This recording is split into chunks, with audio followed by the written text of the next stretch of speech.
Hey, this is Tim from AK Endless Sports Cards. So the National is now in the rear view mirror. We are 2 days past. And so I wanted to put together a video with my 7 pros and cons of the 2023 show. Before we get into those, I wanted to give my cousin Daryl a shout out for putting together the new logo and banner for the channel, which I'm super excited about. I think he did an amazing job.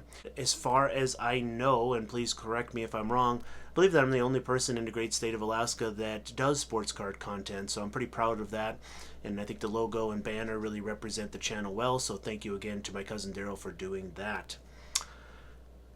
Wanted to mention too that if you haven't already, if you'd consider subscribing, that would be great. The channel continues to grow, and I'm really pumped about that because I really love talking about sports cards and sharing pickups and going over hobby topics, etc.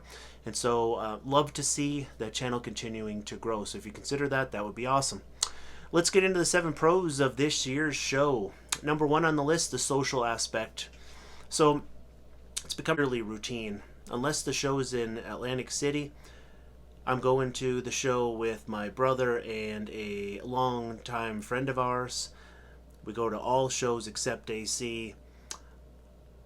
It's just an opportunity for the 3 of us to spend a few days together, talk about cards, joke around, things like that. It's just a really good time. In addition to that, had some outstanding conversations with people on the show floor in the VIP room because we have common interests. We're all talking about the hobby. We're talking about pickups. We're talking about things that we're wanting to buy or thinking about and things like that. And it's always good to bounce ideas off other collectors because sometimes they bring up points that you hadn't really thought of, and that's part of what makes this hobby fun as well.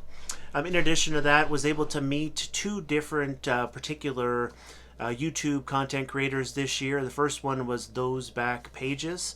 I was able to meet him in person, was able to congratulate him on the big 52 mantle trade that he had made. That was just, it's an amazing card. Congratulations on that. He traded up into that card, and just an incredible deal. I have fun, trading up into cards, and that is just like next level. So congrats again on that. I was also able to meet Dave from Legends of the Dugout. Was able to have a couple good conversations with him as well, and that's part of it too. Just kind of reaching out and branching out into meeting other YouTube content creators, which is really cool. And so that social aspect it was definitely a big plus of this year's show. Number 2, this kind of ties into the VIP room piece because it's the Ludex Lounge, that's otherwise known as the VIP room. It was great for a couple reasons. Number 1, it was nice and cool in there. They served food as well, so they had different options where you could buy pulled pork sliders, buffalo chicken sliders. I think those are $11 for 2 sliders a piece, depending on which one you picked. And then steak sliders, I think, were $14 for 2. Bags of chips are $4. So don't get me wrong, this was not cheap, but it was something different, and the quality of the food itself I thought was pretty good, and so I took advantage of that a couple of different times. In addition to that, as I mentioned, it was nice and cool in there, and I was also able to meet Brian Urlacher. So I hadn't looked at the schedule of events, but this was actually apparently on the schedule. I just so happened to be sitting in the VIP lounge, and just I kind of randomly, or at least dumb luck for me, I was able to hear when it was announced that he was going to be coming in. So you get in line, you're able to shake his hand, get a picture taken with him, and then you were able to pick from a stack of pre-autographed Brian Urlacher cards, which was really cool. And so I got a signed Urlacher certified card. Which year it was or whatever, I'm not really sure, but really cool. So the VIP lounge this year was awesome. Number 3, the Wi-Fi in the show this year was great. Had no issues. Able to find comps whenever you want. I was able to text the people that I was with, friends of mine, people back home, no problem. I have AT&T as my cell provider. I had no problems making calls. So from that aspect, the Wi-Fi was great, and the cell service, at least for my phone, was awesome as well. So that's always cool because that has been a concern in the past. So number 4, and this is where some people might disagree with me, I thought the dealer pricing, generally speaking, was pretty good. So I believe that if you can get cards at eBay comps or 10% under eBay comps, I think you're getting a really good deal. And the reason why I think that way is because you get the cards in hand. There's a couple things that I don't like when I buy cards on eBay. I don't like getting cards in the mail that I buy on eBay that have a bunch of debris inside the case. I just don't like it. Some people are like, well, that's just way too picky, etc. I don't, it's my thing. I don't like it. And so when I get to hold the cards in hand, I make sure there's no debris in the case. I'm not super concerned about scratches on the outside of the case unless it's really bad. But you just look it over, and plus you get to look over the quality of the card. And as we know, not all 10s are created equal, or 9s, or 8s, or 7s. It just, the eye appeal of cards can vary tremendously. And I had a buddy of mine that I was with that was looking for Alkaline cards. And especially in vintage, man. I mean, the variance between grades, like if you can look at 5 different Alkaline PSA 4s, and the cards look very, very different. And so when you get able to handle them in the show, I think that is a major advantage. And I factor that into my thoughts when it comes to dealer pricing. Yes, there's always the exceptions. I did see like a Hoops Giannis PSA 10 rookie that was on sale for like $450 or $475. That's a $300 card. Yes, there's some cards that are outrageously priced, but I would, if I only saw one really high card in a showcase, that did not scare me off, because where they may be high in some areas, they may be low in others. And so I thought overall the pricing was pretty good. As far as rare cards were concerned, I found cards that I didn't even really realize I was looking for. I had no idea that I was looking for a rare Barry Sanders autograph until I saw it at the show, and I knew that I had to have that card. And so I got a couple cards here on the screen. I got that Barry. It's a PSA 7, and I know that if you haven't seen these cards already, go back and take a look at my national day-by-day videos. I made a video each day, so there's a video for day 1, 2, 3, 4, 5. I show my pickups at the end of each one of those videos. And so these are 2 cards that I picked up during the show. I know that when you see a 7, it's just like, wow, how are you even happy with having that in your collection? Well, it's a card that's numbered to 5, and sometimes I think we get too wrapped up into the assigned grades of cards. I think we just get too wrapped up into it. That card's numbered to 5. It's the only one I saw at the show. I had never seen the card in my life, online or anywhere prior to. So I'm okay with a 7 because it's so rare. The Kevin Durant Artifacts Gold, it's numbered to 100. That's the only one I saw at the show as well. Didn't see another one. It's a PSA 8. So yeah, it's not a 10. It's not even a 9. But it's a rare card, and I did not have it on my list to look for that card at the show, but I knew when I saw it that I had to have it, and so I made a deal for those 2 cards. So rare cards, very underrated part of the show, because there's a lot of people that don't go to the National, but they love to rip it all the time, and they're just like, well, just a bunch of overpriced cards and too many people and odors and all this stuff. Rare cards are a huge part of this show, because there's some cards that you're never going to find on eBay that you can find at the show. So really pumped about that. Number 6 on the list, PSA grading. So I didn't take advantage of the at show $150 gradings. Instead, what I did is I dropped 2 cards off with Wax Pack Nation. They were there, so basically you drop them off with them. They give you your order number, etc. And so that way you don't if you go through a group subber like them, you don't have to put them in the post office to get them to your group subber, who then sends them to PSA, etc. It kind of cuts that step out. So I did that. I did that with 2 cards. I did that with my Titanium Luka Chronicles rookie, numbered to 18, super rare card. Never saw another one at the show. Dropped that off, and then my Crown Royal Luka Gold, numbered to 10. Drop that off as well. If you want to see those cards, those are in my pickup videos, or pickup portions of videos for each day of the National. So I did take advantage of those PSA grading drop-offs with my group subber. 7, my understanding is that we hit an all-time attendance record at this show. I know 2 years ago they gave a range and said that there were between 80 and 100,000 people that attended. They mentioned this year, and it had been released, that we broke a record. And so I'm not sure what that number is. I assume it's over 100,000. I don't know that for a fact, but the fact remains that it is an all-time attendance record for the National, so that tells you that the hobby is alive and well. So let's pop into the 7 cons. 1, the VIP line. If you saw my National Day 1 video, the whole thing started with waiting in a long line to pick up my VIP badge. Keep in mind that me and my crew, we all had bought VIP passes online prior to the show a long time ago. They send you a QR code. All you gotta do is have that up on your phone. They'll scan it. They'll give you your VIP badge, your goodie bags with all the sets and things like that. Unfortunately, in the past, I had only waited about 5 or 10 minutes, but unfortunately at this show, I was in line for over an hour, and we still hadn't received it, and the show was about to open. Now, I will say this, that the National did have a good recovery on this. They started walking down the line and gave us general admission tickets so that we could get into the show with the idea that we could go pick up our VIP badges later, and that actually worked out really well. So I took the general admission, went on the show floor for a couple hours, and then once it hit, like a couple hours into the show, I came back out and got my VIP badge. There was no line, no waiting. But still, they got to look at addressing that because they sold a lot of these apparently, and it was very much a pain to deal with. But good recovery, but that needs to be addressed in the future. 2, it seemed like from talking to other collectors and myself personally thinking about it, it seemed like there's less free stuff this year.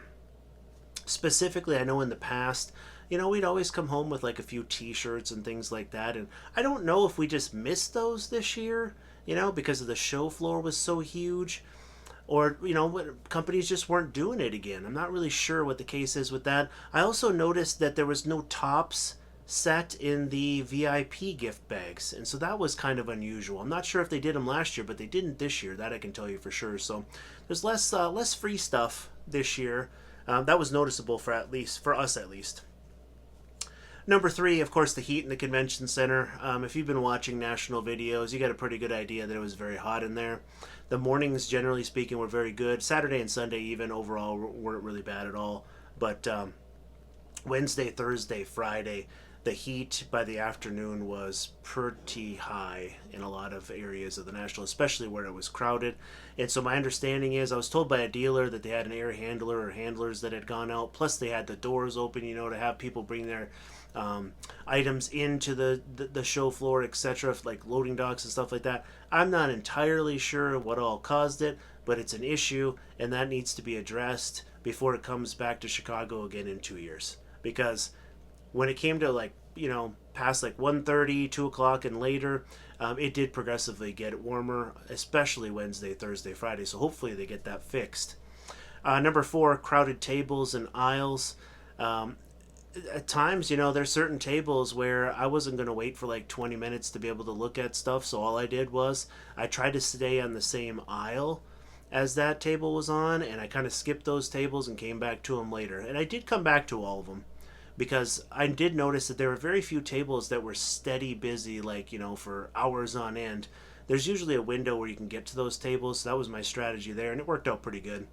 Also, the aisles, you can see, especially on my Day 3 video, those aisles got very, very crowded during certain times of the show, and so that's kind of an issue, but it's also an indicator that the hobby is really in a good place because there's a lot of people there. But that does kind of slow you down. It does, minimize the number of cards that you can look at certain tables. It is kind of funny, though, because, patience is kind of the key, with this. That's why I always say try to go for multiple days. Because if you're only going for a day or two, you just weren't seeing everything at this year's National. It's just highly, highly unlikely. Unless you're just speed walking everywhere, that wasn't going to happen. You were going to miss a ton of stuff. And so there were a lot of crowded tables and aisles this year. But, patience. I talked to a couple people that, we were just kind of sharing 2-row boxes and stuff like that just so we could get in there, and be kind of respectful to one another and stuff. So I actually had some good conversations at tables, even when patience was wearing thin with some because of the heat. Number 5, card sidlers. I had mentioned this before. It's kind of a term that I saw in Seinfeld with Elaine years ago, where somebody just randomly appears right next to you. Had a couple experiences where I was going through 2-row boxes of slabs, and I would have middle-aged people just literally like walk up and start grabbing cards from not even just the same box that I'm in, but the same row that I haven't even looked at yet. There needs to be some sort of show etiquette. So if you're a person that does that, yeah, that's not really recommended for you to be looking at the same box and row that somebody else. Just wait until the person is done. That happened more than once. Didn't get into any like fierce conversations or anything like that. But I did give a guy a look, and he's just like, "Oh well, let me wait until you're done with that row." And I'm just like, "Just wait until I'm done with the row at least. I'll be happy to share these with you. I'm not blocking off like six, five, six 3,600 count boxes or anything. I'm not trying to do that." So that's one example. And I also got sidled by a random guy. I just finished shooting some footage of the show floor, and some guy just like all of a sudden is like right to my left, and he's like, "Hey, do you have a VFriends sticker?" This was something that was given out to VIPs and super VIPs. I said, "Yeah, I have one." He's like, "Would you sell it for $5?" This was not a kid.